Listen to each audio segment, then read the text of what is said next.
What is up, fam? Bienvenidos a un día más leyendo la Biblia en todo un año, donde estamos hablando de contexto, donde estamos hablando de referencias y de verdades que no solamente van a ser prácticas, sino van a ser aplicables en tu día a día. El día de hoy estamos en el libro de Éxodo, específicamente en el capítulo 16, 17 y 18.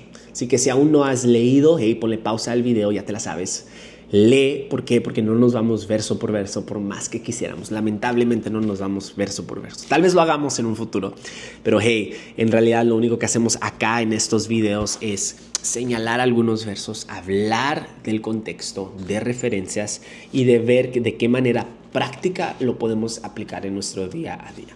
Bueno, esto es Éxodo 16 al 18 y como siempre quiero iniciar con una pregunta.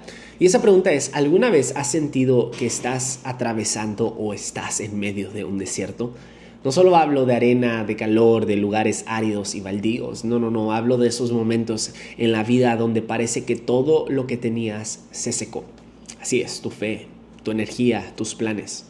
Pero, ¿me creerías si te dijera que en ese lugar no es el fin de tu historia?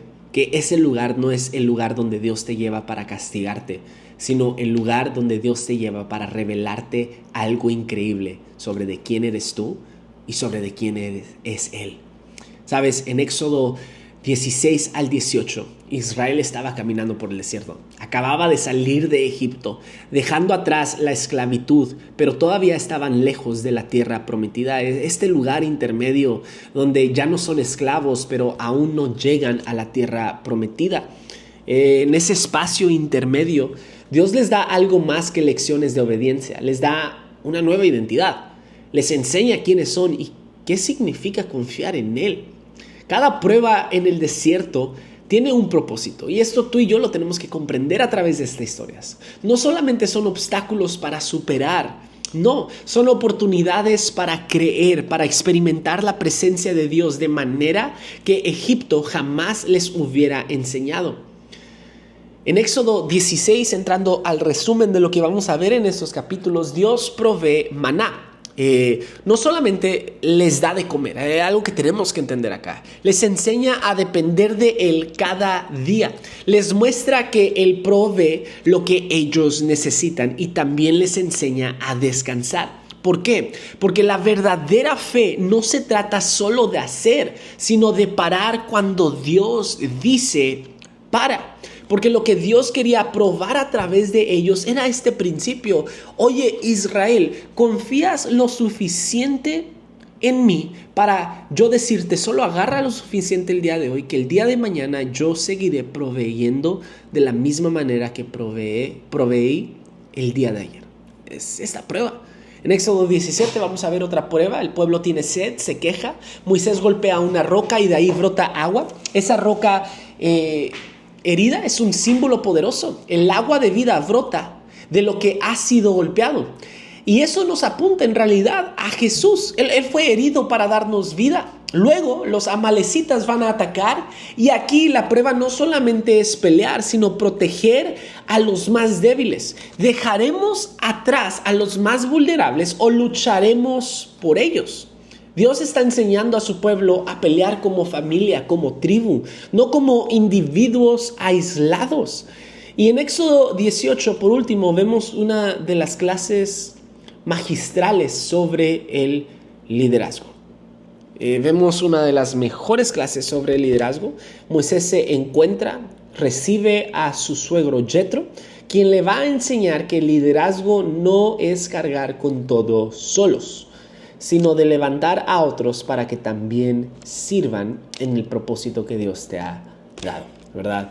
Quiero entrar a las claves de contexto y quiero darte ciertas especificaciones de cada clave, pero antes quiero ir a, si tienes tu Biblia, abre tu Biblia conmigo, debes de tener tu Biblia, abre tu Biblia conmigo en Deuteronomio capítulo 8 y vamos a rápidamente leer el verso 2, porque esto nos habla de lo que significa una prueba para Dios.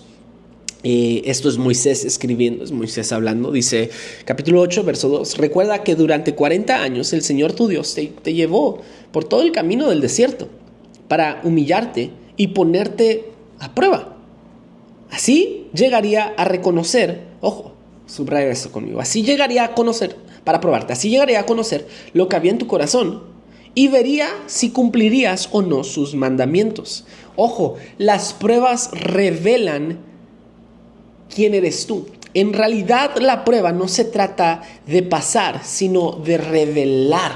Esto es para el mundo del Medio Oriente, para la persona, para el pueblo de Israel, para la persona hebrea. Esto no lo hubieran visto como tú y yo vemos las pruebas, porque tú y yo en nuestra cultura actual vemos las pruebas solamente para pasar o para reprobar. Pero en la cultura hebrea, el saber, el revelar, la prueba era el saber, era el revelar. No solamente era entender, una prueba no era de opción múltiple, era una experiencia relacional.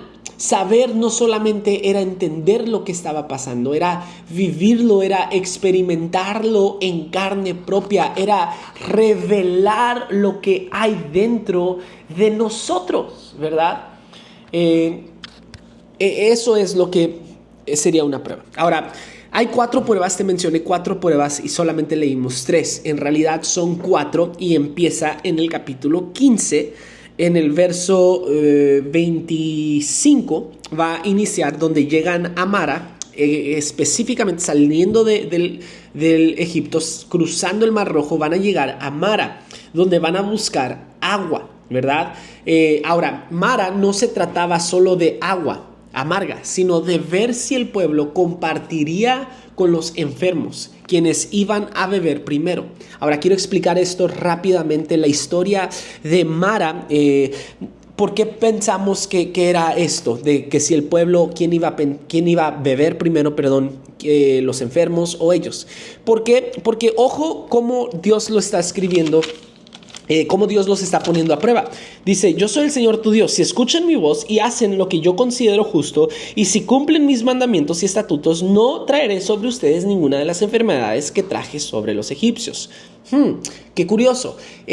Muchos maestros, muchos teólogos explican esta historia sobre que llegaron a un lugar donde había un pozo y tenían que beber, pero Dios los puso a prueba de tal manera que implicaba que los enfermos, los ancianos y los niños iban a tener que beber primero, y todos iban a beber del mismo lugar. Entre tantas personas habían enfermos, entre tantas personas tenía que haber un sistema de priorización.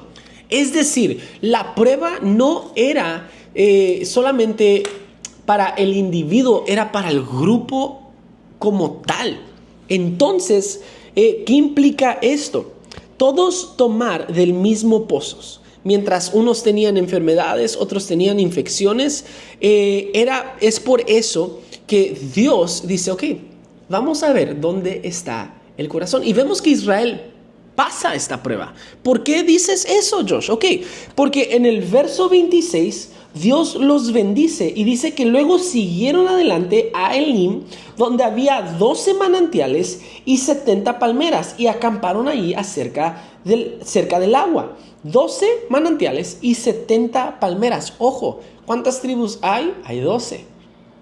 ¿Cuántos manantiales, cuántos pozos se encontraron? Se encontraron con 12. Pasaron la prueba. Pero ¿qué implica esto? ¿Qué significa esto? Porque no te estoy entendiendo, Josh. Bueno, esto me da a entender, en pocas palabras, me enseña que todo lo que hagas que suceda para los demás, Dios lo hará que suceda para ti. Porque tuvieron que priorizar a los enfermos, tuvieron que priorizar a los ancianos, tuvieron que priorizar a los niños en darles de beber, de agarrar el agua, pasar el agua, agarrar el agua, pasar el agua, para que todos bebieran. Tuvieron que priorizar al prójimo. La Biblia siempre nos enseña a poner a nuestro prójimo primero, a amar a nuestro prójimo como nos amamos a nosotros mismos. Con este principio, todo lo que yo haga que suceda para los demás, Dios hará que suceda para mí.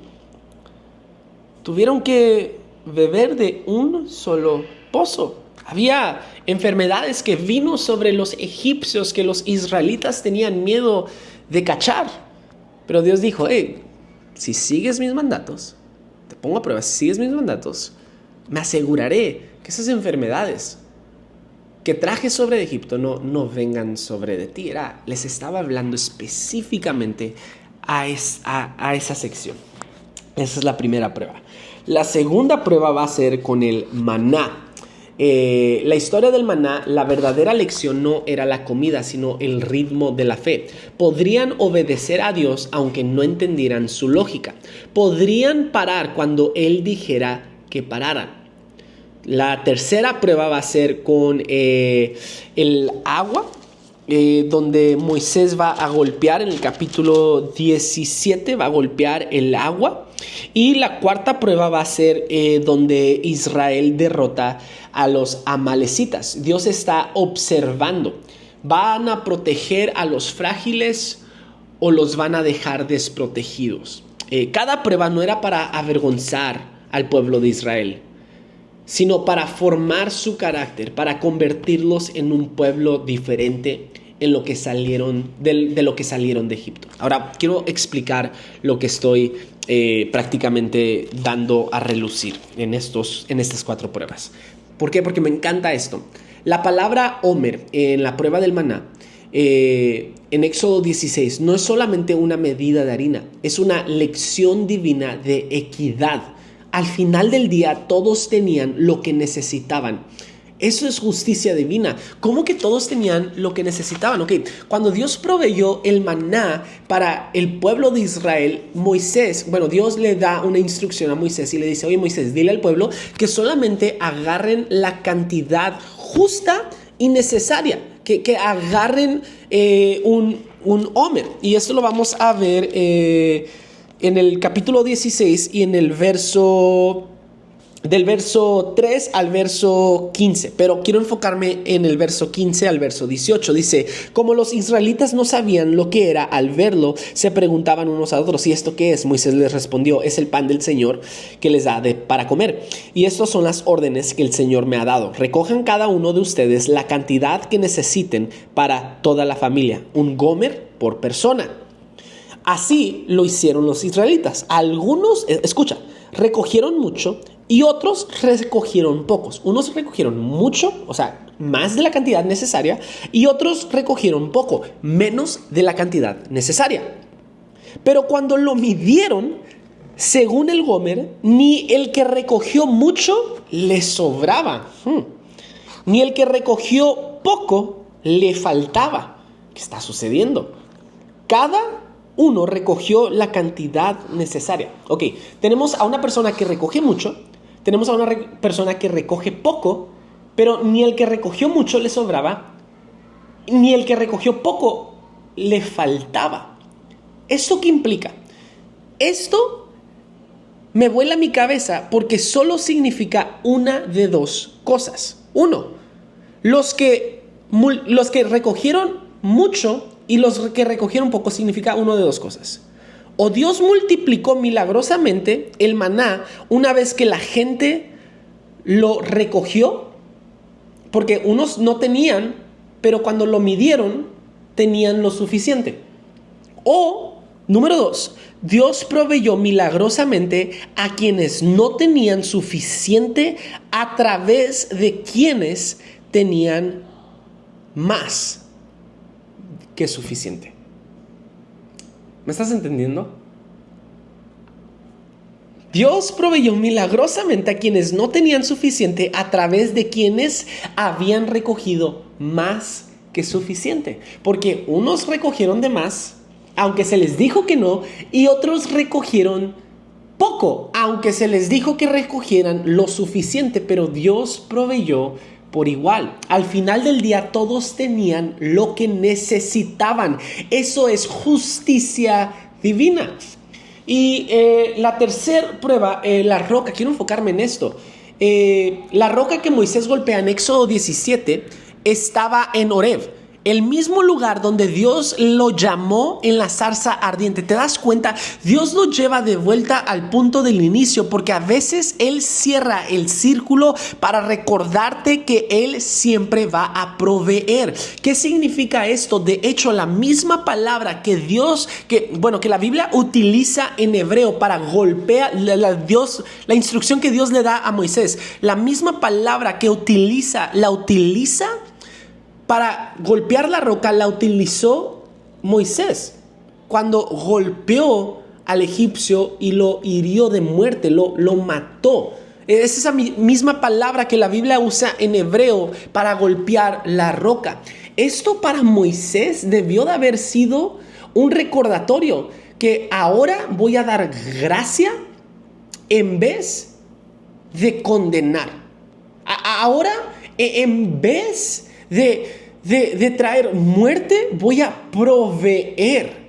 Es esa misma palabra que la Biblia utiliza para ambas ocasiones, pero ahora Dios está proveyendo agua. Esto es un círculo completo para Moisés.